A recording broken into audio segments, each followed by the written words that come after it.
Hello and welcome to Harriet's Fussy Eaters. My name is Harriet Bartlett and I'm not a farmer, I'm not a nutritionist, and I'm definitely not a campaigner. I'm a scientist and a researcher, and I'm focused on figuring out the best ways to farm for people, the environment, and the animals that we farm. I'm half a vet, sort of. I'm an Essex girl and I'm a proud fussy eater. It can be really tricky trying to figure out what's best to eat. We're bombarded by contradictory information, full of jargon, and from people with hidden agendas. But don't worry, I'm here to help. I'm here to give you the information that you need to make informed choices about what you eat and to choose foods that align with your values and make you happy. I'm very privileged that I have access to the most up-to-date and the best science, and I want to share this with you.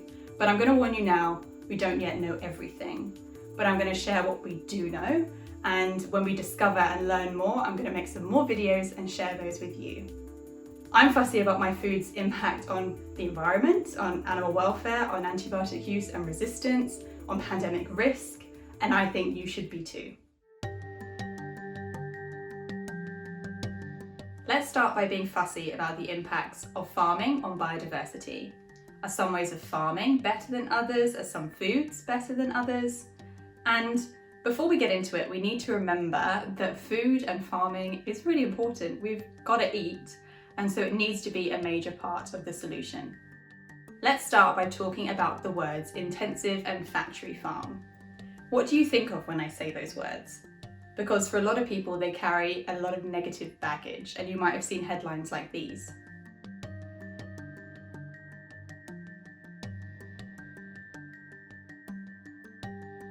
But the words intensive farming, factory farming are actually pet peeves of mine, and that's because they're really poorly defined. Almost everyone you ask will give you a different definition. So I'd like to invite you to join me and other scientists and talk about yields instead. So the yield is the amount of product you produce per unit area. And so for example, if we have two pieces of land and one's producing twice as much product from the same area, this would be relatively high yield compared to low yield. And so now that we've covered yields, let's move on to biodiversity.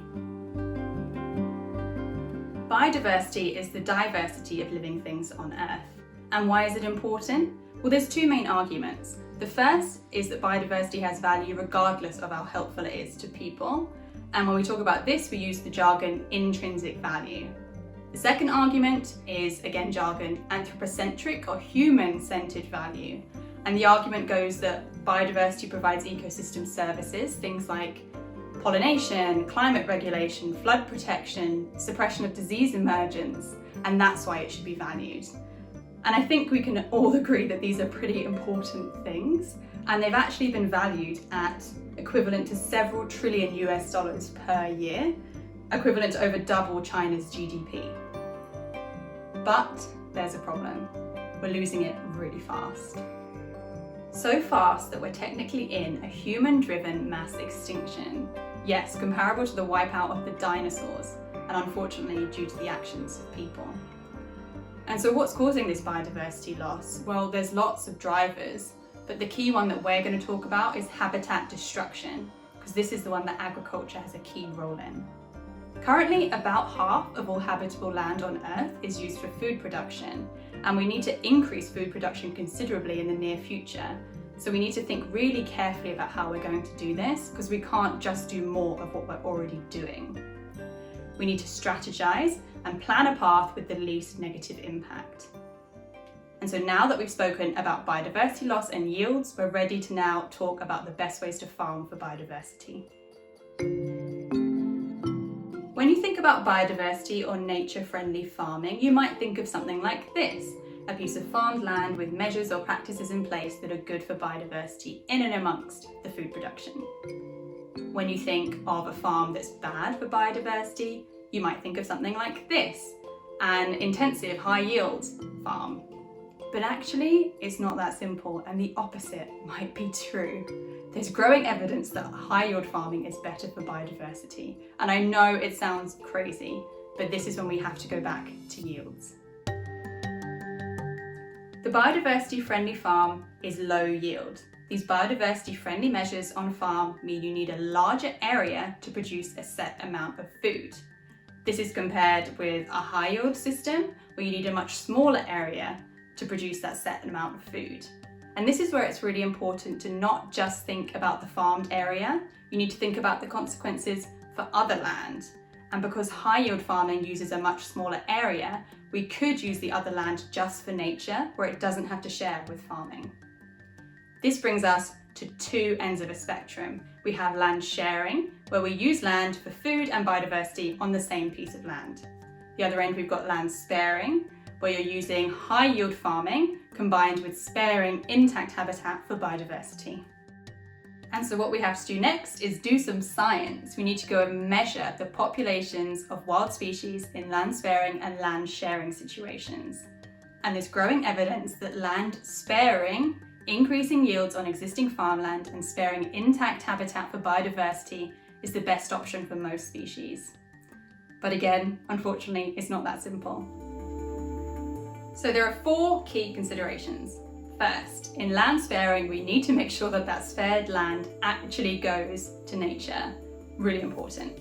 Second, it can be context dependent. So most of the data that supports this simple land sparing best conclusion is from tropical countries.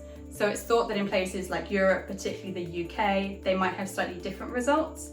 And in some situations, it's been found that the best option for biodiversity is a 3-compartment sparing model.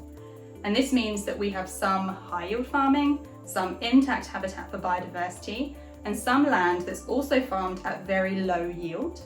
But this last compartment doesn't produce that much food, so the vast majority of food comes from the high-yield compartment. So this is what most people would have to eat in this situation. Third, high-yield farming doesn't have to be completely devoid of life. There are some people working on high-yield, biodiversity-friendly farming. Imagine the best of both worlds. But the key question is, if you're going to put a biodiversity-friendly practice on farm, does it reduce the yield? And if it does, it needs to be carefully compared with instead sparing a little bit of land. And last, we can't promote unsustainable high-yield systems with really damaging practices that degrade the land, for example. And not only because they'd lead to reduced yields and be completely counterproductive anyway. There needs to be a balance, a sustainable high yield. So that's the best ways of farming. And now let's move on to how you can be fussy about the impacts of your foods on biodiversity and the choices that you can make. First, you could reduce your food waste. It's estimated that over a quarter of global agricultural land is used to produce food that's eventually wasted. There's, of course, issues along the supply chain, but you can do your bit as a consumer and only buy what you need and not waste. Second, you can avoid products that are associated with direct habitat loss. You've probably heard stories about beef and soy in the Amazon and deforestation, and it's important to remember that most soy goes to animal feed. About 90% in the UK goes to animal feed and only 10% is consumed directly by people. And there's other products associated with deforestation, things like palm oil, chocolate, coffee, and what I recommend you do is go onto the websites and have a look into those products that you buy, see if they have a deforestation pledge, for example, and if they don't, you could email them. And while you're at it, you could ask them about their yields. Third, there's a movement towards less and better of these high land use or low yield products.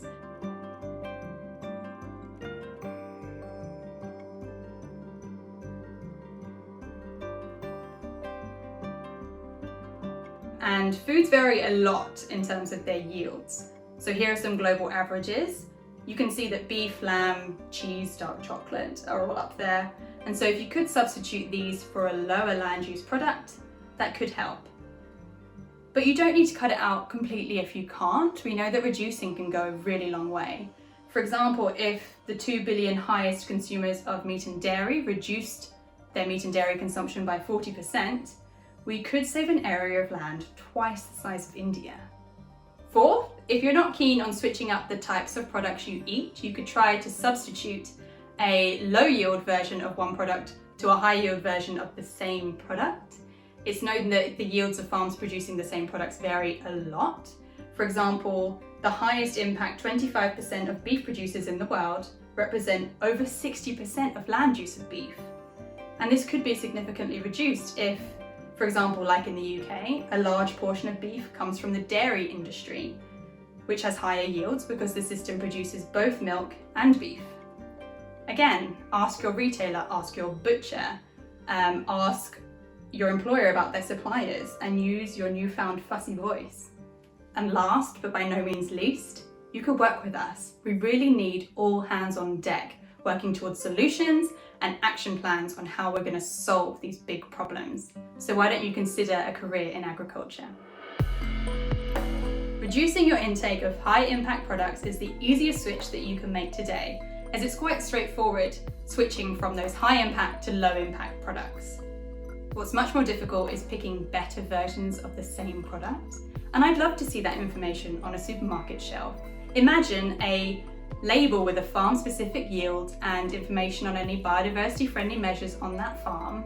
It'd be great. That would help us to make informed decisions and be fussy about the products we were choosing. So now you know why I'm fussy about farming and biodiversity. But it's not the only thing I'm fussy about when it comes to food. And you can learn much more by subscribing to my channel and following me on social media.